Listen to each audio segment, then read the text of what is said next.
Hey, you know, Dave, my underwear is solid rubber. Ooh.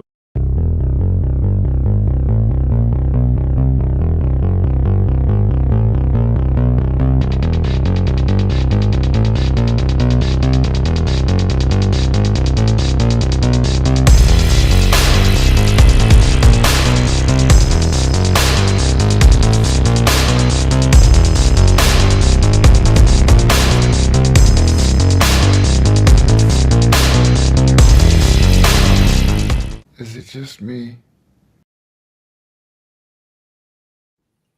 And hey, there is some context to what I just said, so Rubber, you say.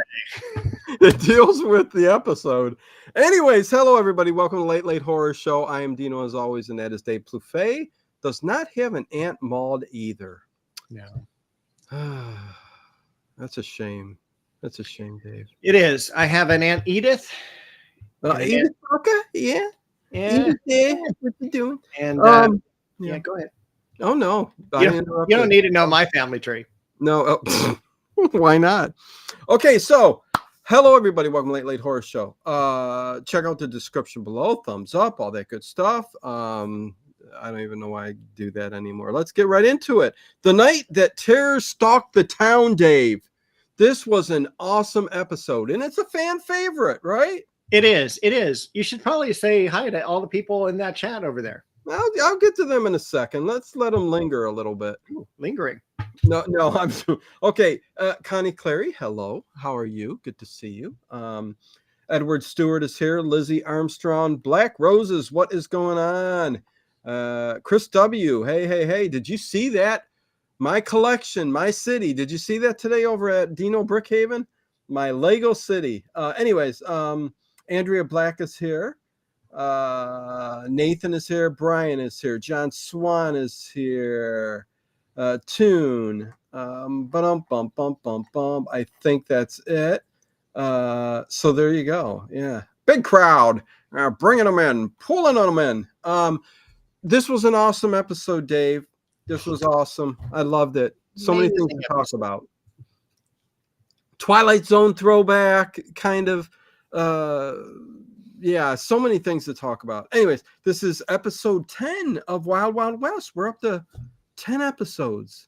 Not only that, it's also like they only have 100 episodes of the Wild Wild West. We are 10% of the way through the series. Holy moly, shimoly. Hey, horror junkie for life. Good to see you. Oh, horror junkie. Yeah. So, what do you want to do here? Just start right off and talk about it. I'd like to start at the beginning. I love the title too. I must say that. Hey, Harry Scott, good to see you. I agree. The title is great. The night that terror stalked the town. Yes, so good. And we get introduced again. Not introduced, but we get to see again. Reintroduced. Dr. Loveless. And Voltaire. And then Voltaire's damn good looking in this one. He's escaped from prison. They were shot at, and his hair is just like perfect. Oh yeah, he went to beauty school, is what he did, Dave. Voltaire, who is Richard Keel. Yes. Voltaire is played by Richard Keel, the very large guy, Jaws from James Bond. And he's got slick back hair, nice, clean, glossy, shaven face. He's like, looking real young, and it's just, he's a great character. Thank you, Horror Junkie for Life. Super sticker, $2. Thank you very much. Really appreciate it.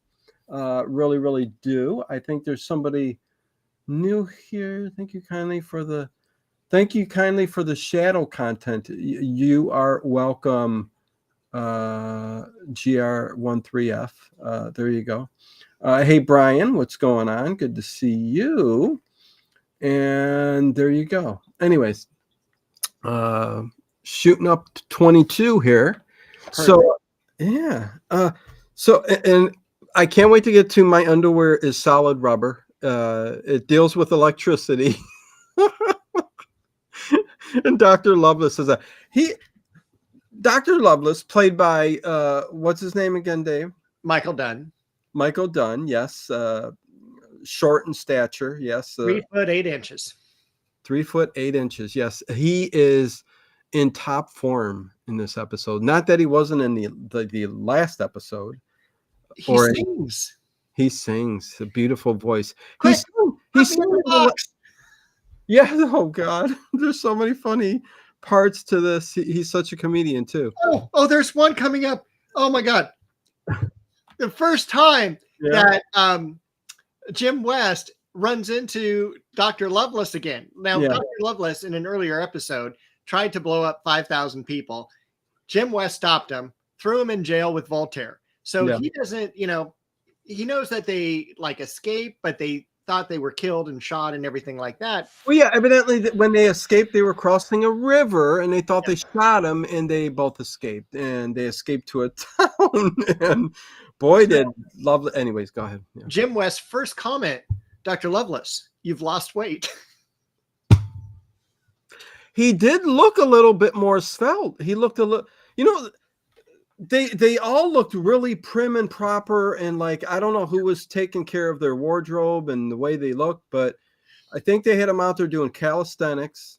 They got them new wardrobes, so they were really up in the game in this one, because Loveless, you wouldn't know it if he didn't start walking, that he was a short guy like he was.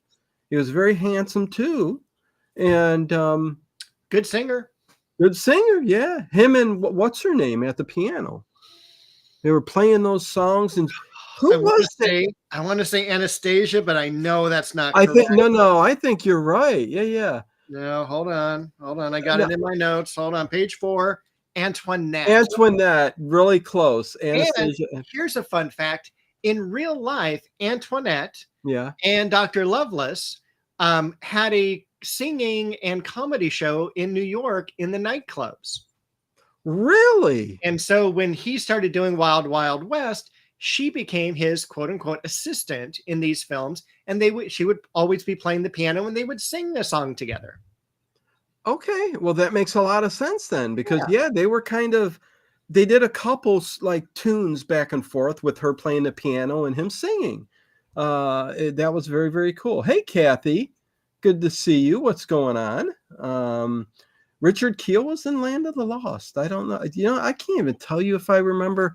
Maybe I've seen a couple Land of the Lost. I know that's a shame. Maybe as a kid I watched them all, but don't remember as my mind is going. Where? What? Hey, Mr. Ed, what's going on? Good to see you. But yeah, so a lot of good stuff. I actually blocked that show from my mind. Did you? I love the cheesy 70s stuff. It's so hard to get to them, though. Was that a Sid and Marty Krofft production? I don't know. I can't remember. It was really close to it. I actually think that Sid and Marty Krofft were better. You had the H.R. Puffin stuff. You had Sigmund and the Sea Monsters. And everything was psychedelic. So there was major drugs they were doing. Well, that's the way it went back then, right? Yeah, definitely. Much love to everybody in the chat. Thank you guys for all participating in the channel as always. And me and Dave really do appreciate you showing up on Sundays. So thank you. So yeah, no, there we are. We're laid out.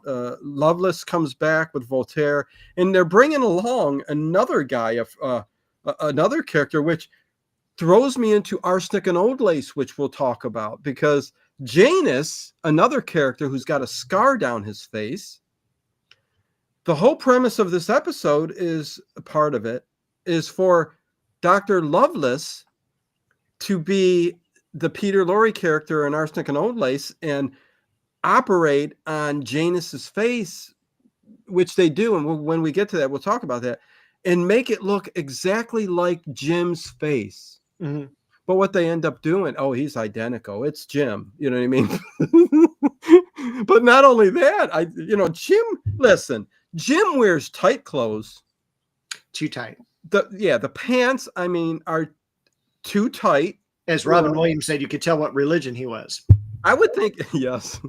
I would think even a woman, though, would go, what kind of pants are those? Those are a little too tight. Or maybe they would like it. I don't know. But nevertheless, my point. And the fit is weird because it goes up to your, mid-abdomen. Yeah.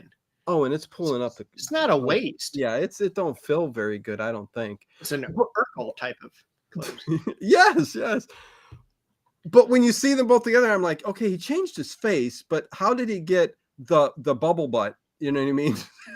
Like Jim. I thought it was, for me, it was the teeth. I'm like, how would he have changed the teeth to make it that too? Yeah.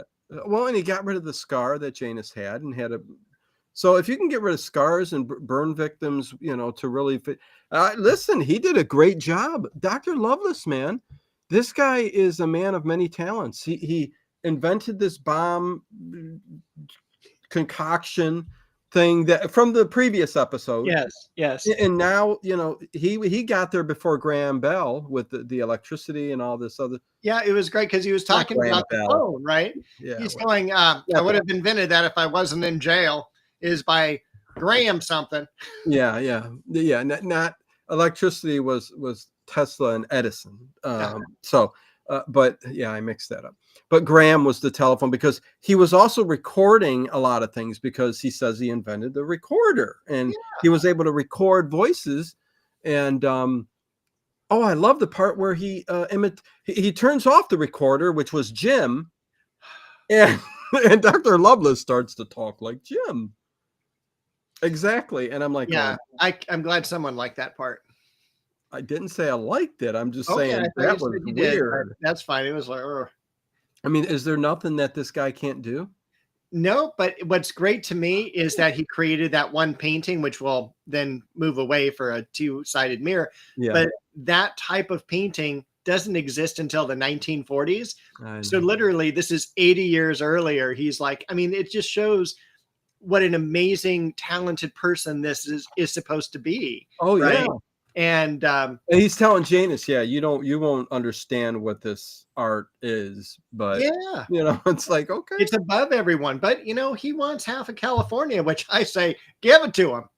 Yeah, his goal was to kill Jim, and it was also really to get his formula back for the explosives. Yes, because now to still have half of California too. Yeah. So now the government is using his formula for their bombs. Yes. And he wants to now he's like, I want it back. I want it back, and I want to blow up all of it. And Jim's like, oh, you know how much damage that would do? Yes, of course. Yeah, I'm an evil person. And we also get Jim's date of birth, July 2nd, 1842. And he served under Ulysses S. Grant. And that would put him about 27 to 35 years old, I do believe, somewhere around there. So it fits. But yes, his birth date is July 2nd, 2 days before July 4th, you know. Yes. That's why the rockets always go off around the women. Well, you know, 2 presidents have died on July the 4th. Okay. Yeah. And they are Thomas Jefferson, John Quincy Adams. Very good. Thank you for the history lesson. You're welcome. I wish we got grades today. Thank you everybody in the chat for keeping things rolling. Rolling. So let's start her off because you know we go right into the coach rolling through the city. Yeah, we got a coach rolling through the city. Definitely, I did not like the beginning. A little slow, odd. Yeah. Jim's just kind of cruising down the street. We know he's gonna, hello, baby. You know something's up. Bo has to introduce. Yeah. I just saw Bo's there. Lift Bo higher than that. Hey, Bo, there you go. She says hello back. Yeah. So Jim's walking down the street, and then this guy in the shadows is like creeping up on him, and then like Jim cuts in. And he does this really cool move around this pole. Yeah. Wow. The punch was good too. Yeah, it was a swing, spin, and punch. And Marie, one of the characters, Marie pulls up with Janus and a coach, and they're watching all of this. And she's like, he's strong. Like, okay. And Janus is just going. It's funny how he turned into Frankenstein and then into Jim West, you know. Because he didn't really say much. He just had a scar on the side of his face and he went, Maybe he didn't do that, but anyways, I thought he did. How you guys doing out there? What's going on? It's good. And John's one is actually what Lizzie has written down. It's BOW. BOW, yes. Different type of spelling. So there you go. Bow. Hey, traveling fools. What's going on? Yo. Her original name, fun fact, was Muffin. Okay. Oh, when she laid down, she looked like a muffin top because we have to reference Seinfeld. Yeah. And I kept calling her Muffin, and she's just like, I don't think so. And so after a while, became Bobo for short. Nice. Bo is a good name. Yeah, it's better than Muffin. Yeah. Although I love muffin tops, like you said. Yeah, I mean, tops are good. No one wants the muffin bottoms, though. No, the stumps on a muffin, you don't want that. But don't the muffin tops, people either. yeah, the muffin tops are nice, and it's good. Anyway, didn't Kramer get pelted by muffin bottoms? Just the stumps. Yeah, I throw it at him. Somebody threw something. Well, the homeless didn't like the muffin tops and were throwing them at the end because he was transporting garbage, and Elaine wanted to through the muffin bottoms stumps. Anyways, people are like, let's get back to this. All right, so we're heading into this really amazing restaurant, right? And well, hold on. Artemis comes around the corner after Jim beats this guy up, and yeah. The guy was just somebody that was coming out. They wanted to test him, like how tough is he? I don't know. It was weird. I didn't get it. But who were the people? This was 18, whatever. 57, maybe, whatever. No, 40. Okay, I'm getting confused. But what were they? Were they police or were they marshals? They were marshals. I think they were marshals. They looked like British cops. They kind of did. Yeah. It was weird. I don't know. That wasn't the Pinkertons, man. What's going on, Dave? Pinkertons. So there's the Pinkertons. You don't want to mess with them. But these guys look like something out of Abbott and Costello. Yeah, I wrote down that they look like the Keystone Cops. A little bit more like that, yeah. Yeah. That came out 1920s. Yeah, they kind of went and grabbed him, and that was kind of like the end of that little storyline. Yeah, it was odd. But the idea was that they're heading into this restaurant, and I'm sure it's on the bottom floor of a hotel, and it's like at Disneyland, they have the Golden Horseshoe Review, and that's what this was. It was kind of like French in terms of decoration, and it was, just kind of very swank for the time period, compared to what we've seen in these, Western locales. Very swank. Gigi says, wasn't Jim the cute one? Well, I mean, listen, some might say Artemis. Well, no, he was a circus clown. That was awful. Jim, yes, was the cute one, evidently. Gigi, he was the handsome man who he didn't have his shirt off in this episode. No, he didn't. You're right. This is an episode with no shirtless Jim West. Very good. Anyways. Well, for me, enough of the hairy chest already. I don't know. Shave it or something. Well, you can always watch Kolchak for that. Yeah. Oh God, Darren McGavin. Shave it, buddy. Find anything in there. Yeah, he needs to soak in a tub of bear. Yeah, bear. BARE. Wasn't it the stuff you'd put on and it takes the skin off? I mean, the skin off, the hair off. Wasn't it called bear? No, Nair. Okay. Yeah, NARE. Okay, so bear isn't going to do it. You're going to drink. And speaking of that, I don't know if when you were a teenager like I was, there was actually this thing for women that they would run it over their arms and it would literally pull the hair. Oh yeah. Oh my God. Yeah, it's crazy, man. Yeah, but I get it. Enough with the hair. We're not apes. All right. Some of us are. Jim and Artemis. Half ape. Jim and Artemis are sitting at the bar. They have their sifters with brandy. They're drinking, and in comes Marie. And Marie's looking good. Yeah. She's sitting down at a table by herself, and Jim goes over. Jim looks over there. He goes, "She's like a beacon, calling in the ships." And she's by herself, and Artemis is like, no. But then he goes over and tries to hit on her, And using his French accent. He tries to be a Frenchman, and he says, "Of course, don't I know you from somewhere?" He does say that, Dave. I know, that's what I've written down. I almost used it as my little quote right here. But she doesn't want nothing to do with him because she's after Jim. So Jim comes over, and basically she drops the fan, and the next thing you know, he's putting her coat on, and they're going to do it in the cab. Yes, but not until she goes, "Don't I know you from somewhere?" Yeah, he says, maybe New Orleans, and she goes, that is it. A bunch of BS is what it is. Who wears short shorts? Yes, that word. Who wears shorts?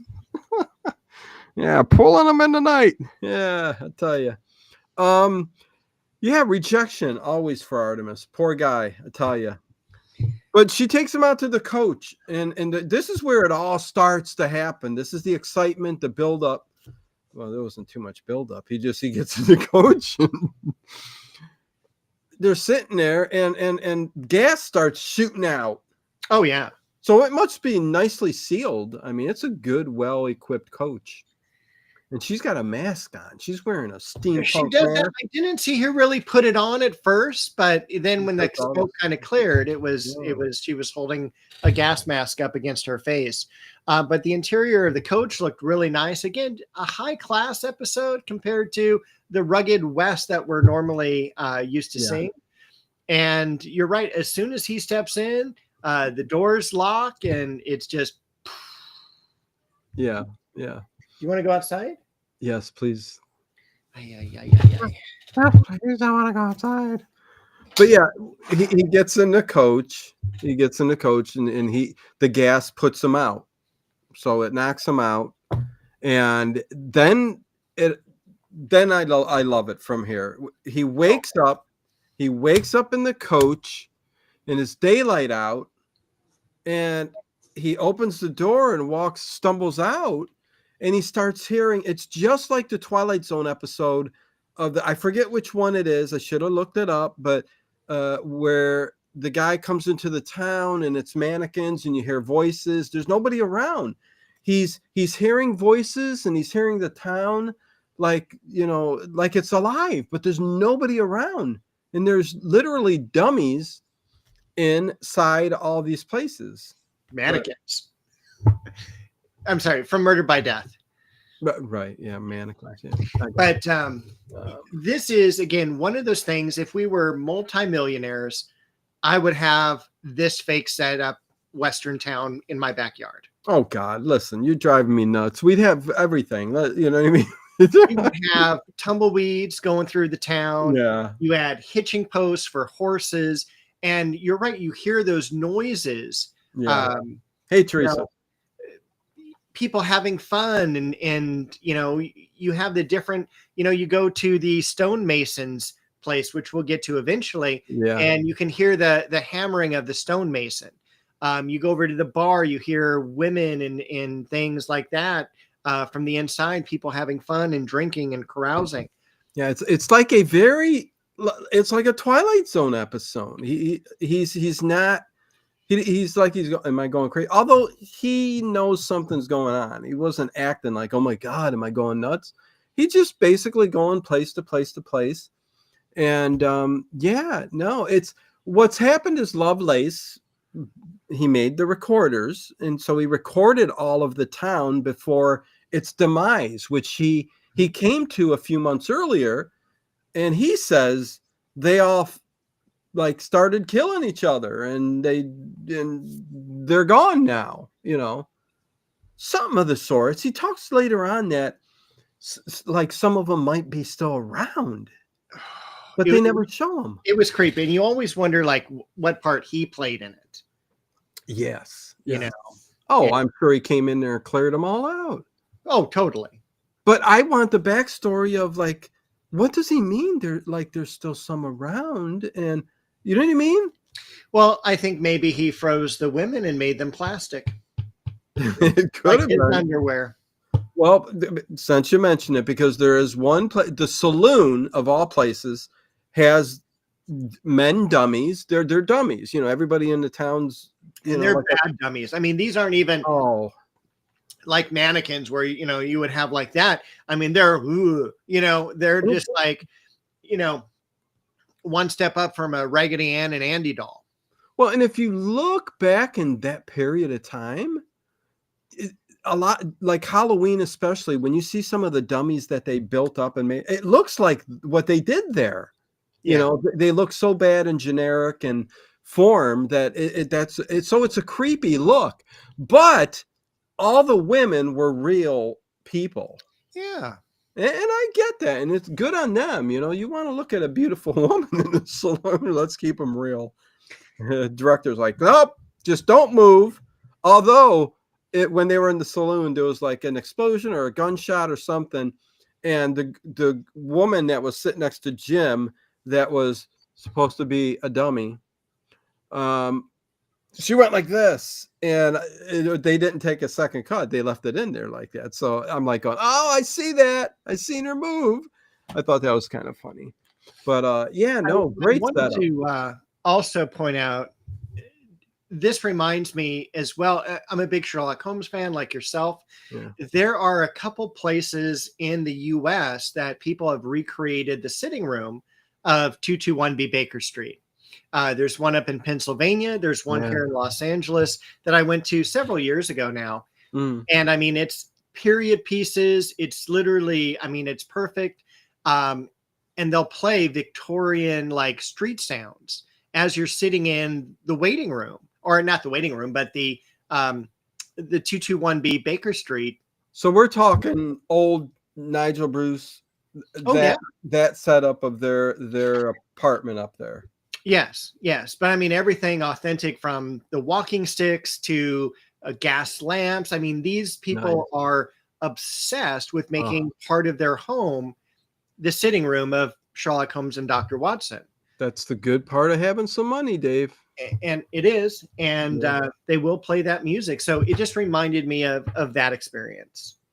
Woolworth's dummies. I remember there being a Woolworth's when I was younger. Woolworth's dummies. John Swan, tell me a little bit more about that. I don't remember dummies being at Woolworth's. Woolworth's? I've never been to Woolworth's myself. We also had one. Today it's an IKEA. Oh gosh. Well, IKEA is totally different. Woolworth's was the one we had over here, was almost identical to it was called Silverman's. It was another same type of place where they had a little bit of everything in there. And against the back wall, the long wall, you know, that way, was the soda diner, where they had the grill in the back and sodas made, and the white countertop, the red.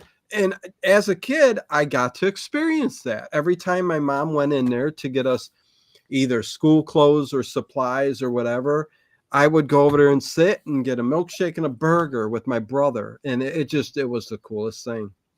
And when they shut that down, I'm like going, oh no. Funny note is my brother actually stole a candy bar out of there before they closed down. And my mom made him walk it back in and say, I stole this. Here it is. Wow. I told him, what are you doing? Don't do that. And he did. But my brother was he's a couple years younger than me. He was a trouble. He was trouble. Did you have a May Company also? Oh yeah.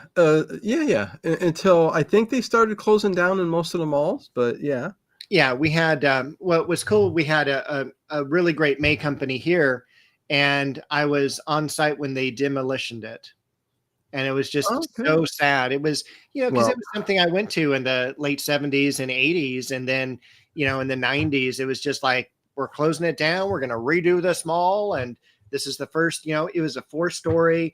When we see those Kolchak episodes of the elevators with the cigarette dispensers between them. I mean, that's what this was. Oh yeah. I love it, man. The old stuff. The saddest time in my life was when they tore down the Parmatown Mall If you could look it up on YouTube, I'm sure, but it was the place to be, and they tore it down. First of all, they made it into a place you did not want to go to. They got all the cheapest stores in there with it. It crumbled and everything. Anyways, boy, we went off topic. We need to do more shows like this, Dave, where we just talk about all kinds of different things. We do. We should. We'll schedule something. Yeah. But that brings me up to the horror movie Chopping Mall, which is I love and so iconic. Oh, yes. Love it. Okay, we better get to this before we don't. Well, we got plenty of time actually, but anyways.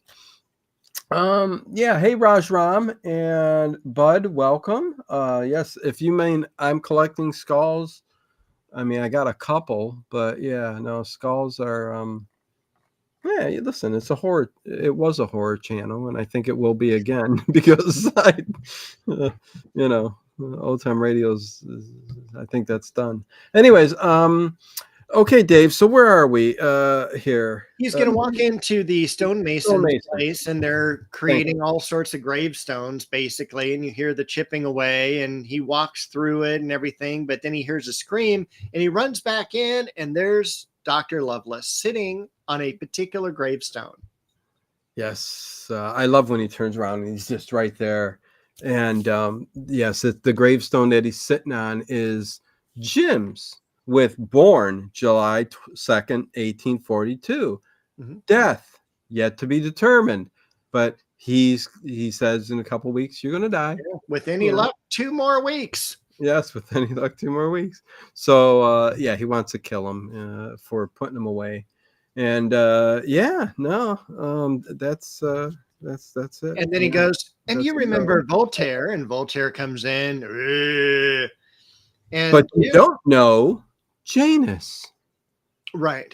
What a name, Janus. I keep wanting to call it Janus, and so that's what probably I'll call it. I wonder if you married someone named Janus. Janus and Janus. But then you would just call them JJ for short.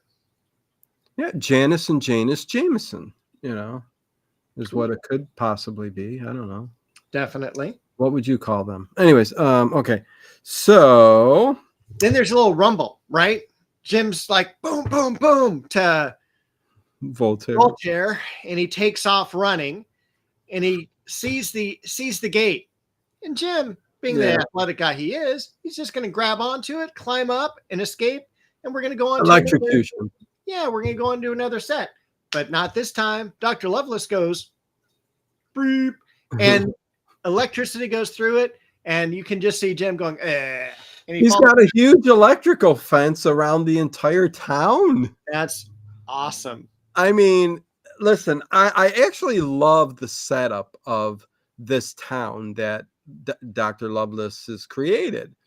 He's got an underground laboratory, which we'll talk about soon, which is just fantastic. It's almost like a Frankenstein laboratory with other things. It really is. Yeah, and he's got the heads of animals up on the wall, like a taxidermist would have.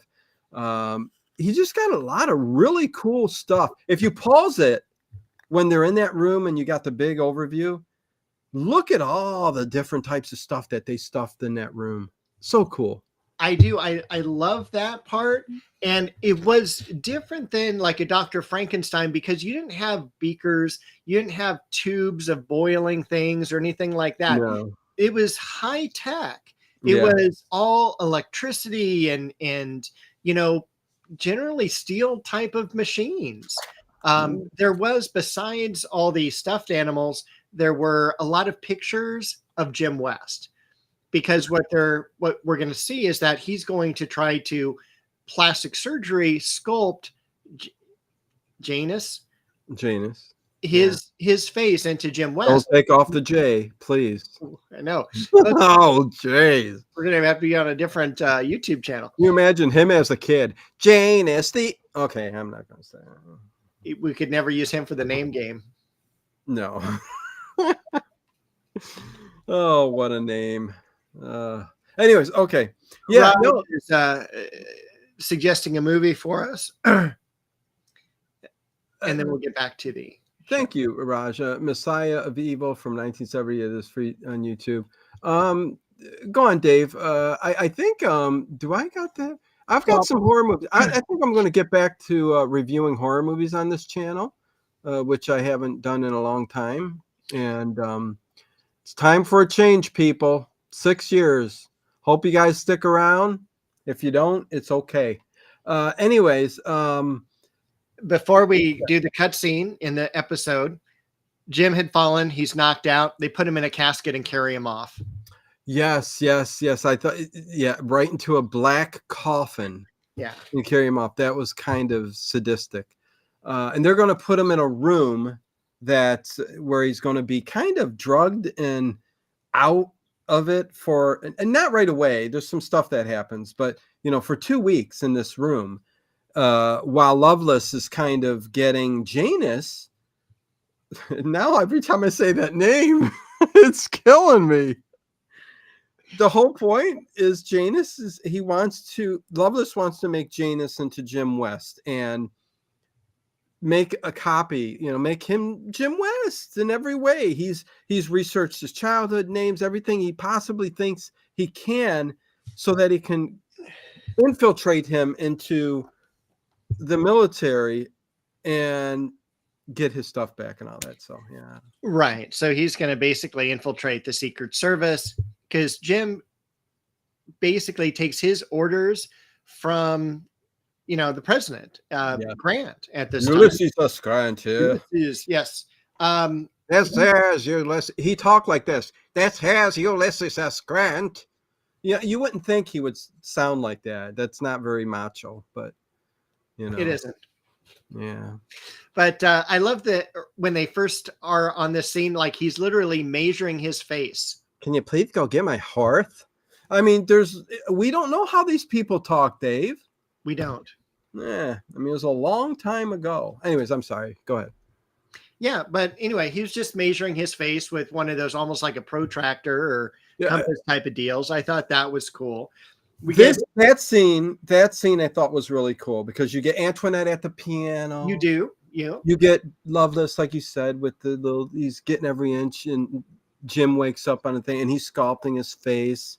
And I think singing comes in and all that. So, go ahead, Dave. Sorry. No, that's okay. I was just looking at my notes and I can't. How do they look? How do the notes look? Oh, it was the part where Graham Bell had invented stuff. And he goes, he beat me to it because I was in jail. You're the one that put me there. And so we know it's kind of a revenge plot against Jim. Yes. And this is where he's like talking about, I created this electricity, all that stuff, So Jim gets up. We got a room for you. It's really nice. All decorated, furnished even. And so it's finished. He gets up and he's all feeling kind of weak and woozy. And he's following Voltaire. But then he starts like, again, sneak attack, boom, boom, boom. And Voltaire just puts his hand on Jim's head. His hand, that was kind of funny. And when they got up at the top of the steps too, you notice how much bigger they are when Jim turns around and I'm like going, oh my God, that's so funny. Oh yeah. And what's great is then Loveless goes up to Antoinette and says, did you see Jim hit Voltaire in the tummy? Yeah, in the tummy. I just can't stand violence, and this is like, I'm like, come on. I go, you're going to kill tens of thousands of people. I don't like violence though. He's a bit psychotic, Dave. Teresa says, Dino, I love all your stuff. I was going to go, oh, thanks. And then she said, on your desk. I'm like, okay, well, thank you. Hopefully you like the streams too. That was kind of funny. I'm going to take a sip of ginger ale, Dave. What are you drinking? Right. Well, I've just finished up my coffee, which is hot mocha mixed in with some caramel in it. Oh. I had a coffee for the first time in a long time this morning. Nice. It was decaf because, it affects me, pretty good. Pretty good. Anyways, but I put some cookie dough creamer that I got that tasted so good, and I can't believe how sweet it was. And when I mixed it up with some almond milk, oh my God, was that good? This place has a new thing. It's and I don't know if I want to try it. It's pistachio milk. Ooh. And they also put honey into the coffee as well. Yes, I've been doing that, Dave, because Yes. Honey is a natural sweetener, and in coffee and hot cocoa to sweeten up your drink, it actually tastes pretty good. Oh, well, I will have to try it then. Yes, I mean, I actually like it better than sugar. It adds a little different flavor to it. I like most things better than sugar. Well, I mean, that's good for you. Yeah. But I mean, listen, sugar is sugar, man. Give me some sugar and cocoa and butter and mix that up. I'd down that with like a spoon. I mean, I go crazy. But I especially like honey on toast. Have you ever done that? Oh yeah, of course. Okay. Yeah. Honey's good. If you take a tablespoon right before bedtime, first you swish with olive oil and then you swallow it. It's good for the system. Then you take a teaspoon of it's got to be the certain Nate's honey. It's a pure organic honey.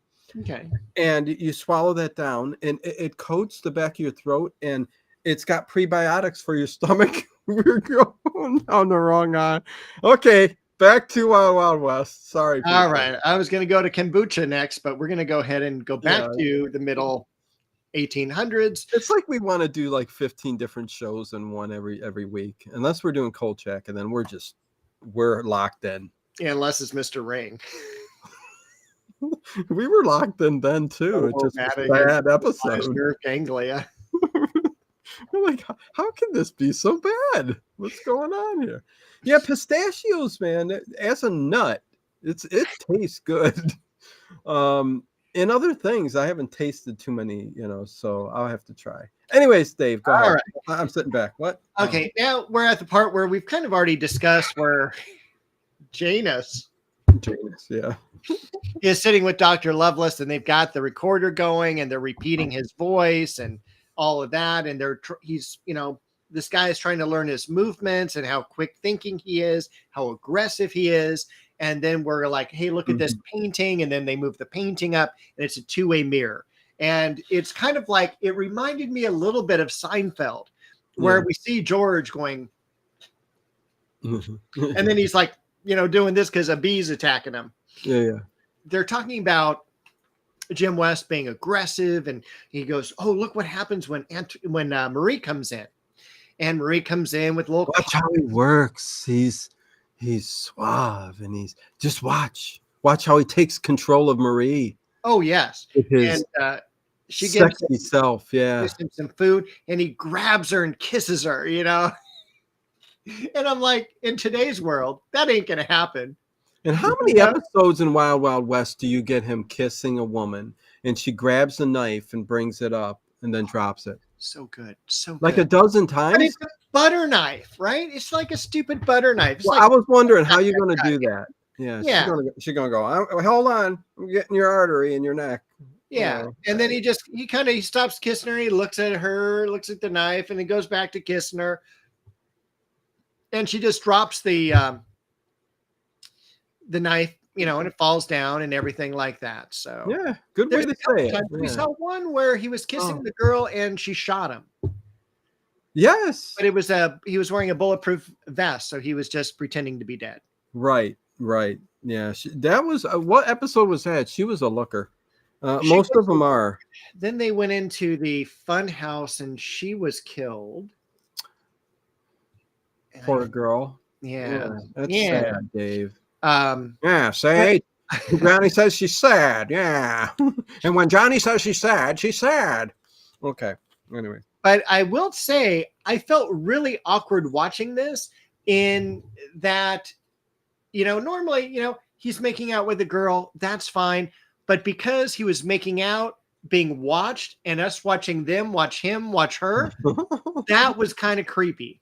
A little voyeuristic. Yeah. It is. I wrote down voyeuristic. Yeah. So kind of cool. That was interesting. So. Oh, I mean, yeah. Did we get to the saloon yet? We are heading there right now because we talk about the underwear. Right. Oh, did we get? Are we there yet? No, not yet. Yeah, we're heading into the town. Again, we're hearing the sounds of everything. Loveless and Voltaire are walking with Jim, and he goes, "Yep, the downfall of this town was liquor, women, and cards." And he's all, "I despair for this world." He has this great quote. They all turned on themselves, is what they did, which is a bunch of BS. Yeah, my voices are pretty good, Chris. Yeah. See, Dave, get that finger away, Johnny. Johnny don't like that. See, I like more of the shaggy zoinks. Zoinks, Scoob, the podcast. When's that coming out? We're doing voices. Come on, bub. Let's do John Travolta. John Travolta. Hey, Sandy, what was Bo doing? So good. That was awful. Anyways, don't just throw it at me.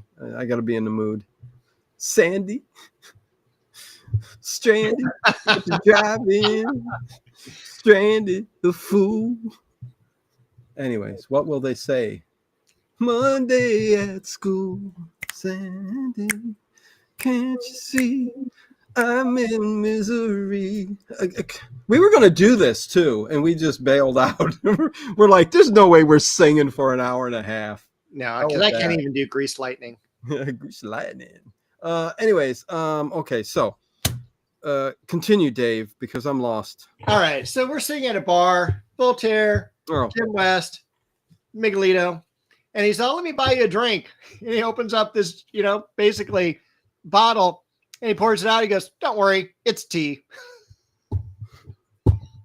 Yeah, no one's getting drunk here. Yeah. No, he goes, I don't like alcohol.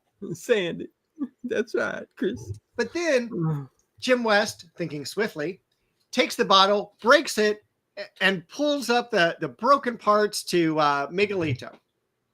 And he goes, "All right, we're getting out of this one-horse town." And they start walking toward the entrance of the saloon, or the exit, I guess, in this way. Yeah. Well, you can enter or exit. It doesn't matter. This is the funniest part. Miguelito, he's like looking around, and he pulls open like his vest, and there's a doorbell on his vest. And he presses it, and I'm expecting to hear ding dong. It's a real doorbell. They took a doorbell prop, and yes. Everything else is perfect in this episode. So, oh my God. Rick, do you have a doorbell? That is so funny. Why am I out of order here? But anyways, anyways, it's where he says, it's where he says, "My underwear is solid rubber, and the only thing that negates the electricity is rubber and glass." So that's kind of what he was doing. But I kind of didn't get it. Like, he pressed the button. When he pressed the button, he electrified his suit or whatever. So when Jim touched him, it was kind of like, it shocked Jim. It shocked him, but it didn't shock his genitalia. Right. Because he was wearing rubber underwear. Exactly. Man, I tell you. But you think he would like a little bit. So just wearing rubber underwear protected his entire body? I guess it grounded him. He's only 3'8", man. No, how big is that underwear? Good covered in neck to toe. I mean, you're right. I don't know. Anyways, how funny. Hey, AJ Starhiker, what is going on? Good to see you. Glad someone stopped in tonight. Love y'all. But anyway, that takes us back to the operating room. Okay, yeah. Somehow I got that all mixed up. Yeah. All right. So this is where it reminds me of Arsenic and Old Lace, because, and for a little bit of Frankenstein, you get the scene of him like, getting ready to operate, and Jim's on a gurney, operating table, because they were metal, weren't they? The table. Oh yeah. Man, I remember as a young kid, I used to get ear infections all the time.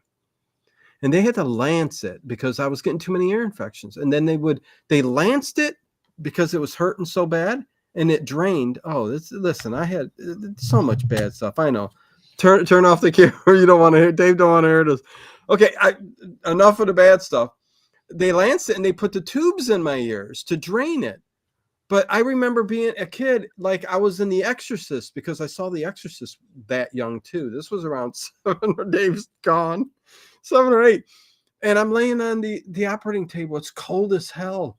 And that's when they put the gas mask on me and they said, count back from 10. And I went 10, 9, and I was out. But during that 1 second, it was like I was in hell.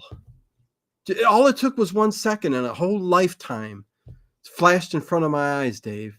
Okay, we're back to Wild Wild West. You can turn it back on. I think Dave was eating something. Dave's so hungry, he's grabbing a snack. This is honeycomb. Oh my God. Yeah, you got my address. My PA Sweeties. You know what? I think they got a candy like that there. Did we eat it at a Halloween? Anyways, it doesn't matter. It's very similar to the Violet Crumble candy bar, which is one of my favorites. Okay. But it's so expensive today. I mean, it's like $4 a bar now, because I think it all has to be imported, particularly from England. And you have this really nice honeycomb center, and then the chocolate on the outside, just a hint of violet. And then, but the chocolate is really good. And when you bite it, it's just like a nice big chunk and everything. Yeah. But it's perfectly balanced and everything. It's fantastic. Oh my God. Yeah. Get me hungry. It's all right. Okay. So they're on the operating tables and they're kind of like it's like they pushed them like they weren't in camera. And the director said, get them in. Well, I think it was really important because Miguelito is so small. You can see him jumping over here and then jumping over here and all of that. And it's funny. Where are the quotes I put down? Hemostat, scalpel. And then he goes, hemostat again. And I'm like, 2 hemostats? Yeah. What's hemostat? I don't know. Did you look it up? No. I've got limited bandwidth today. I don't want to look anything up.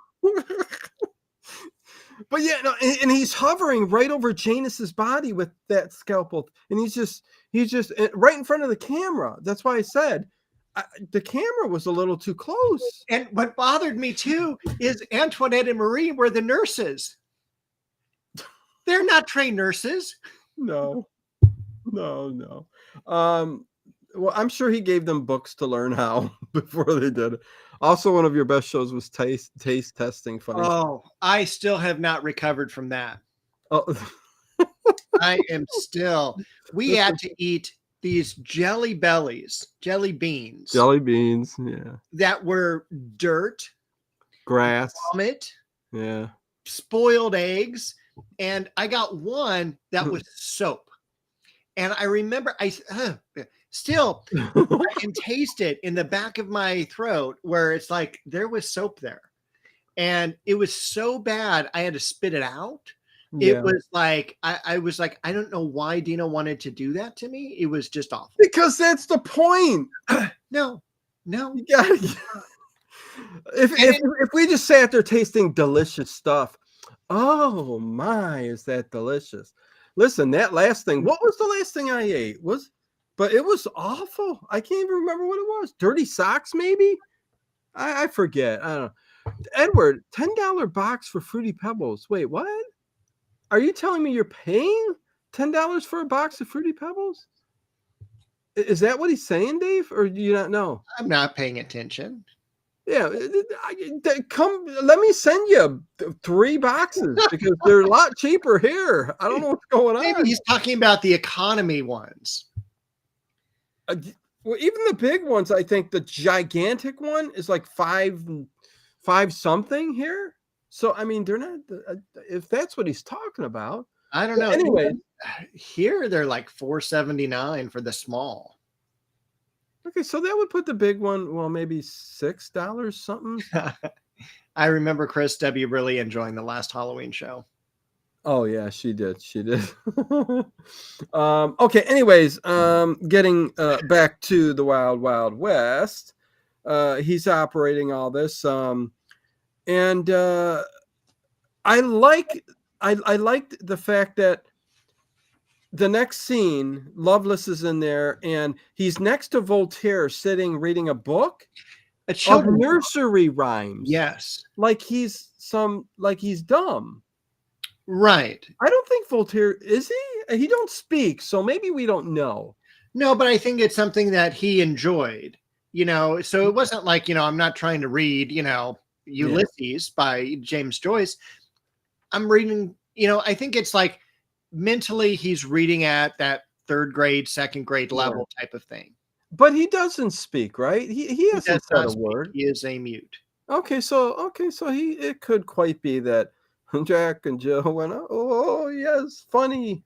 But yeah, Loveless opens a trap door. The door opens up. It's like Star Trek. Yeah. That was really cool. When I get a nice big house, I'm going to have a door that goes up like that. Dave, yeah, let's have a show about everything that we want, because are you going to get that? I mean, how old are we? When are you going to get this? I guess they should start pretty soon, huh? Yeah, I mean, according to my students, it's like before we can't move. I really want that, and I'm going to get it. Damn it! Maybe we can wheel our wheelchairs through there. Yeah, say Johnny wants one. Walkers. Johnny wants a trap door, say, and he's gonna get one. Yeah. Hey, Mr. X, what's going on? Anyways, yeah, we got to start soon, Dave. It's just the lotto just never hits for me. I don't know. I only play one ticket a year, so that's probably that's the problem.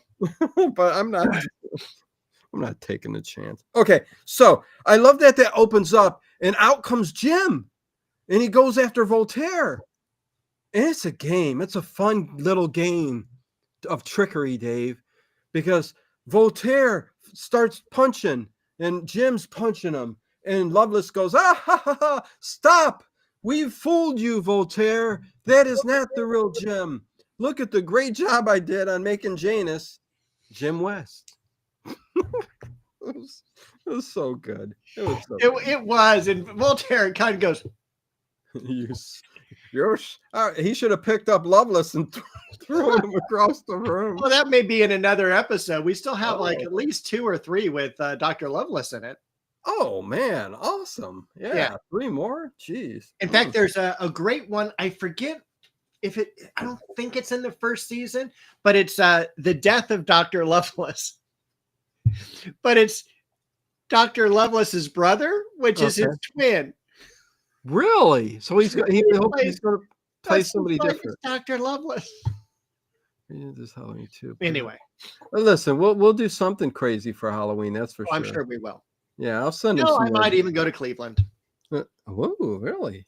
Wow. Okay. Wait, did I miss Ed's response? Did he pay that? I'm sure he responded. Yes, $10 a box in Florida. What is going on? I'm sorry to hear that, but with shipping it would cost the same, but I mean, my God, might be worth it to rent a U-Haul. Right. Well, U-Haul's going to be too expensive. I think if we can possibly get a postal carrier truck. What, you want a pod? What is it you want? That's a Seinfeld. Remember, they were the deposit bottle scam. Remember, in Michigan, you get 10 cents for the unused pop bottles and cans. Remember, you could go to the store and you get money back for your bottles, empty bottles. Yeah. I don't think I've seen this episode. It wasn't cost effective. Oh my God, it's a classic. Oh, I will have to check this out. It wasn't cost effective for them to drive because of the gas money. So they found out that Newman could get his postal truck and use it to go to Michigan, where they get paid double for it, 10 cents a bottle. and they make a killing, and Newman's drinking tons of pop. Listen, I don't know what. And yeah, it was called the Michigan Pop Deposit Scam. It was, it's a great episode. Anyways. All right. Oh, I am so sorry, Edward, but yeah, that's a lot to pay for Fruity Pebbles and Cocoa Pebbles. But yeah, love those two cereals. Okay. So Marie walks in with tea. We're in Jim's suite now. And he's all, how long have I been here, Marie? What time is it? And she's all, it was very poetic. Go ahead. Go on. She goes, we don't have clocks here because Dr. Loveless doesn't like clocks because it reminds him of you. But all I know, Jim, is for 14 days, I've picked up this hourglass and I've turned it over. 14 days, Jim. So yeah, it was very, look at Bo all over the place wanting to get in the camera. And Dave's pissed. He's like a dad going, get out of the camera. You got a mouse there? Drop it on Dave's lap. That would be awesome. Live? If it was live and she put a dead mouse on your lap. She has brought mice in. I know. She's brought a rat that wasn't quite dead. Oh. And then she shook it. She said, I can't kill it, but here, help me out with it. And that's some blood stains I had to pick up. Oh, no. Oh, no. It was gross. Oh, gosh. And then, Bird, several lizards, many times just half a lizard. And, it's very interesting living with the cat. Yeah. Anyways, so Marie brings Jim down to Loveless to show him Janus. Here's your double. Here you go. I wonder if Jim got paid double for part of this episode. Because he had to play two roles. No, he just had to work a little bit harder. But anyways, so what he's going to end up doing after all of that, and Jim's like, oh my God, yeah, he looks exactly like me. How the heck? But he goes, it's never going to work. They know me. And he started reciting all kinds of information saying, hey, he knows everything about you. Janus does. Janus. And go ahead. Their ultimate test is they've got to get through Artemus. So Janus is going to go to the train and interact with Artemus. And if Artemus knows it's not Jim, they're going to kill Artemus. Yeah. And if he is cool with this being Jim, they're going to come back and kill Jim. So it's a lose-lose situation. Yeah. No. And he does go there and he meets him. And I think immediately Artemus knows it's not Jim. Janus goes, oh, there's something in my eye is what he says to him. And as he's looking in his eye, I'm wondering, does he got a different color eye? Because Artemis would know if it's green or blue. Right. But, yeah. To me, a weird interaction. And I thought Artemis was going to get shot, but Janus too. But the thing also, Janus and Janus. Go ahead. The thing is that he's been gone for 2 weeks. He left with this girl, and then 2 weeks later, he stumbles back into the train after we're all like, where is this guy? And these are close partners. If you disappeared for 2 weeks and you just came back, hey Dave, what's going on? I'm going to know it's not the real Dino. Maybe. I don't know. Could be if I just want to get away. See you guys. But yeah, no. He just lets him go off, and Artemis lives, and then Artemis follows him back to the town. Well, what happens is Artemis, as Jim is leaving, because he's all, hey, nice seeing you. I got to leave again. Artemis says something, my old Aunt Maud used to say, blah, blah, blah. And then Jim goes, and how is Aunt Maud? Give her my best when you see her. Yeah. And it's at that point where Artemis goes, that was just a statement of, just saying something. Well, he didn't say that. He didn't say that. It's going through his head. I don't have an Aunt Maud. I was waiting for him to say something like, well, I don't got an Aunt Maud, but he didn't. But yeah. No, but he gave that look. And Yeah. so then, yes, we do see him go back to the town, follows him. And I love this part because Artemus has to dump out some whiskey. When he gets to the fence and he finds out it's electrical, he figures out, or he knows glass, is what you need. But yeah, his look when he was dumping out all the whiskey was priceless. Yeah, that was good. Yeah. And he's going to use the bottle, I guess, to kind of... As a funnel. Yeah, as a funnel and to push the gate and all that. But he uses it as a funnel. He turns the lock with a stick, which not only is glass and rubber underwear, but wood sticks. Yeah, electricity does not go through wood. Yeah, it has to be water, logged. Anyways, and he pours the gunpowder and blows it up and gets into the town. And he starts walking all around and looking for Jim and all that good stuff. And yeah, it's happy-go-lucky days. Yeah. So then we're back at Jim's suite, and Dr. Loveless comes in and says it was a success. That the new Jim West passed the Artemis test, and we're going to have to go ahead and kill you. And I hate, the idea of killing you at sunrise, because that ruins a whole day. He goes, well, I love that prior to this, the Janus comes in the room to talk to Jim, and they're both in the room dressed exactly alike, looking exactly alike, and talking. That's going to be later, though. That's later. Yeah, just a hair later. When Janus comes in at this time, he's dressed fully in the nice, suit, vest, cravat around his neck, whatever that's called, and jacket. Jim is just in a white shirt and his tight pants. So it's not until later inside where Artemis comes in and everything like that, where they're all okay, we're going to do the execution. And then Jim has now dressed up as his fake self that he saw earlier. Okay, and then they're both in the room. They're identical, and this is when Loveless is going to go up and get Janus and kill Jim. But when he opens the door, they both look at him, and they both act like they're Janus, is what they do. They do, but why doesn't Janus just go back to his regular voice? You know what? That's... maybe he surgically did his vocal. Although earlier he said, make sure you listen to this and get down his voice exact. Yeah. And I'm like going, he'd have to be better than Rich Little. Oh, absolutely. And people are going, who's Rich Little? This is an old...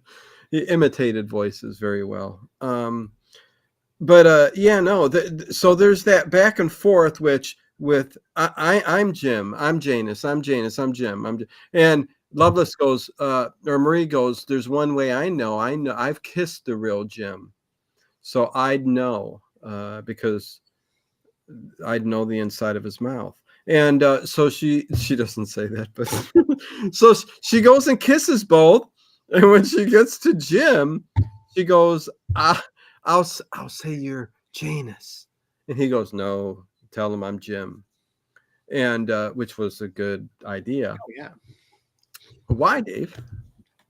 Because Dr. Loveless would know that she would try to protect, her new boyfriend. And he goes, oh, you tried to fool me, Mr. West. And he looks at Janus and goes, Voltaire, kill him.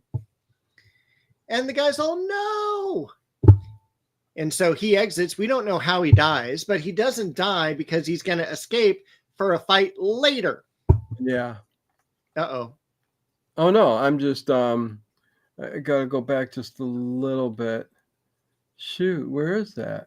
I don't know. Oh, God. Is it that far up? Okay, it doesn't matter, Dave. Come on. Let's continue. Before I forget, there's also a movie called The Sphinx that I want to talk about. Oh, here we go. Yes. This just in by Mr. Ed. 85-82, Celtics up, down to the wire. There we go. Yeah, that's your sports update on the Lately Horror Show. Go. Okay, go, Dave. At least it isn't football. Oh, jeez. It's the 27th already. Is it the end of the month? I don't even know what that means, Dave. You don't know what? I don't even know what that means. I don't even care what if it's the end of the month, but why'd I say that? Because then it'll be May. My mom used to say that all the time. Oh, it's almost the end of the month. Because we were poor, and I guess at the end of the month you got your WIC. That's when she would go to the store and get the King Vitamin cereal. It was awful. I'm sorry. It's all right, Dave. Oh my God, it was so horrible. Is that like my unfrosted Pop-Tarts? Oh God! Wait, what? Did you say unfrosted? Unfrosted brand, and then it would have that taste that would linger. Like this isn't real strawberry filling, you know. And it was just so chemically altered, and it was nasty. And if you had it for too long, instead of having a nice crisp like break, it would just kind of bend. It would just become more. It would like bring in moisture from the air. Ugh, God, it was awful. I hated being poor. Is Dave also part of the channel? This is Bud. Well, yeah, this is the 102nd show we've done on this channel. So, of course, he's here every Sunday. And technically, I've been here for 8 years. And on your side of the chat. Yeah, and he's also been, since the beginning. I think longer than 8 years, Dave. I think maybe 9. I think the beginning of all of this is somewhere around that time. Yeah, but oh my God, love Pop-Tarts. Well, it depends. Yeah, what kind? It needs to be frosted. Do you heat yours up? Do you put it in the toaster? It depends. I could take it either way, but if time is there, and what's 30 seconds? I mean, I warm it up.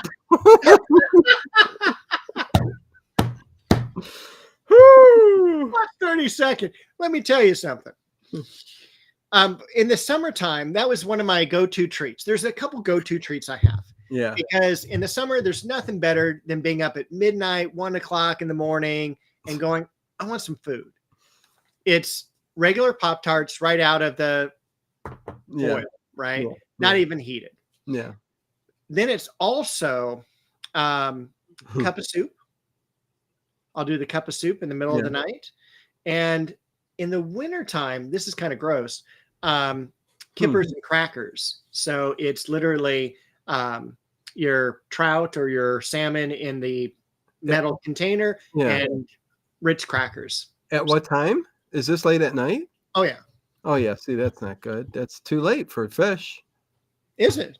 Yeah, you go lay down. You're belching up fish. You know, your body knows what time it is. You're like, oh God, I'm trying to sleep. Ugh, tuna. What the hell's that? You know. Never had that problem around. Well, that's good. Yeah. No. Have an ulcer, Dave? You good? No. Okay, let's finish this thing up, man. All right. We lost them all, man. I've had numbers like this when I first started the channel. Well, I'm starting all over, Dave. Starting from the beginning. Maybe we should move this to your Lego channel. It might get better views. 15 people. I think I'm going to start a whole new channel. Let's start a whole new channel. We'll call it the early show.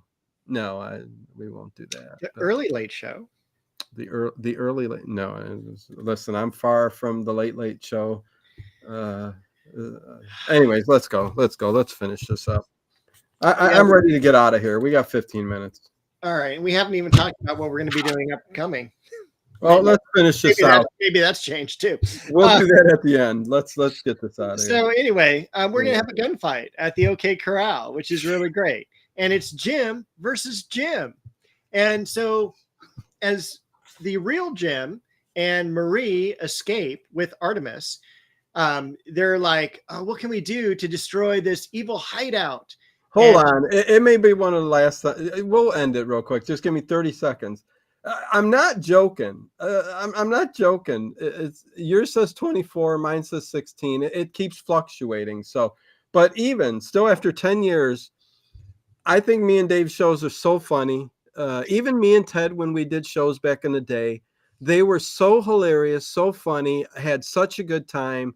Those are the kind of things I like to listen to on YouTube. And I just still don't understand, and I still don't get it, and it hurts a little bit.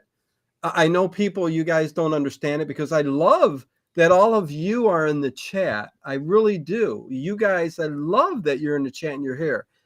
But there is no reason why I should have fluctuate between 15 to 25 on a stream. Not at all. I don't know if it's a YouTube thing. I'm not going to dissect it very much. I know it was an old time radio channel, and that may have thrown off algorithms. But I'm so embarrassed that there's 15 to 20 something people in a live chat where we're talking, and it is fun. I am having fun. We talk about so much fun stuff. I got it off my chest, and that's why things are changing. So it is what it is. But I do love all you guys, and hopefully you stick around. But that's from my heart. I don't get it, Dave. I don't get it. Let's continue. Thank you for my 30 seconds. You're welcome. Okay. Right. So Marie says, hey, let's throw all the switches. That's going to overload the system, and it's going to destroy the evil hideout. And sure enough, things start exploding. They run out. Voltaire and Michael Dunn run in, and they see everything's going to hell. And Michael Dunn, Dr. Loveless, says, put me in the box. I don't know what this box does. And it's literally, Voltaire picks up this little person, puts him in a glass box with all these weird plants and stuff. And then that supposedly saves them. I don't know. But we don't see them for the rest of the show. Then, so funny. Then we've got, he runs outside. There's the evil Jim. They start shooting at each other. Evil Jim, like, literally positions a cannon that he's ready to blow them all up. But the real Jim, thinking swiftly, climbs up on top of the building, goes through a couple rooms, and then jumps them from behind. But of course, since they're dressed the same, again, we don't know who the real Jim West is. No, and they really trained Janus to be a pretty good fighter and everything too. But Jim does get him in the end, so that is good. Yes. And so then Marie goes, hey, I've told him again, one from the other before. Yeah. I can tell him again. So she kisses him and she goes, oh yeah, that's Jim West. Oh yeah. And finally we go back to the train. That was a little weird. It was a weird, stupid ending. Yeah. This is the only part I didn't really care for. And Artemis and Marie come in. Yeah. Artemis starts to send off a little text message to the government saying, hey, we've taken care of Loveless and Voltaire once again, and we're on our way back. And then Jim pulls out a gun and says, I'm not the real Jim. Put your hands up, face away, blah, blah, blah. And at that point, for a second, they had me. I'm like going, is it really Janus now? But then, he was just pulling the wool over his eyes. He wanted him out of there. I don't know. Indeed. Although it was weird. It's like you're going to trick Artemis and make him turn around, put his hands up, with a gun? That was brutal. What if Artemis spun around and grabbed his gun and to shoot him? Yeah. He's a Secret Service agent too. Yeah, but Artemis just turns around and sees Jim kissing Marie. Well, what he does first, though, he glances down and he sees the gun is back in his holster. Yeah. And he's like, oh, it's just a joke. And then he turns around and sure enough, they're making out again. Very quick makeout scene. And then you see the train moving around the tracks, headed off into the sunset for episode 3. Or episode 11, excuse me. I don't know where episode 3 came from. Yeah. No, and that's the end. Mr. Ed, my only question, Dino, is will the archives be here forever? Yes. I've saved every chat for every stream overnight. You can go back 5 years and see the chats of the old time radio streams overnight. You know, I may remaster some stuff in the future, but the overnights are done. Everybody's left. The YouTube things changed with old time radio. There's too many copycatters. There's too many people streaming. There's people streaming 7 at one time. And if you don't like what I'm doing, if it's not a detective, they're over on Dragnet streams, or they're over on to listen to Sam Spade and Barry Craig again. I don't get it, and I'm not even going to discuss it because I'm it is something I've grouched about for a long time now, and it's just got out of hand on YouTube with old time radio, and I'm ready for a change. So whether you guys stick around, and I'm sure most of you guys will, me and Dave will always be here every Sunday. And well, I hope so. He's invited here every Sunday to do a show. And I will be doing different things. It's time for me to make a change. Again, there is no reason for me to be around this long, and unless I'm doing something wrong. And I know these are good shows. Me and Dave, and even me and Ted, we do good shows. They're fun. Especially when Ted has to go to the bathroom. Oh my gosh, there's so many memories on this channel. That's the other thing. There's 10 years of content on this channel. There's almost 3,000 videos. 3,000 videos, all archived that you can look back. You could search. There's some gems. I don't do many bad things. I'm not just saying that because it's me. Ask Dave. He's been around here since the beginning. I mean, there's been some fun stuff, Dave, right? There has been. Thank you. I mean, well, you have a very direct answer. Everything, and again, the archives are fantastic. If you want to watch, Dino and Ted talk about movies, what was the epic one that you did, Salem's Lot? It's like 3 or 4 hours of a stream. Good God, man. Oh yeah, we had a couple of those. Yeah. And then you've got fun things going on there. You've got the blonde-haired girl who's in theater. Elise, she did great videos, but all of those are there. You've got Giallo films with Ginger still on the channel. You've got everything you could want right here. Kolchak. We did the whole freaking thing in Kolchak. We've got Art Bell up the wazoo. We're still doing Art Bell. Some of our favorite, our most watched videos are Art Bell, and we love paying tribute to someone who was so important to us growing up. Oh yeah. Well, listen, and that's what's going to change. There'll be like more trivia nights. There'll be more talking of horror movies and other fun stuff. I know Edward, amazing, ain't how things play out. Your OTR is still the best, but I mean, there's a few of you people who say that, who have been around and love the channel, and I consider friends. But there are people who I know they're there lurking and stuff like that. But when the chat's just got 2-3 people chatting, and then maybe somebody else comes in overnight, and then when a channel like this gets maybe 3-4 comments a day, there's something wrong. That's just it's just not working. You know what I mean? I should be getting way more comments than that.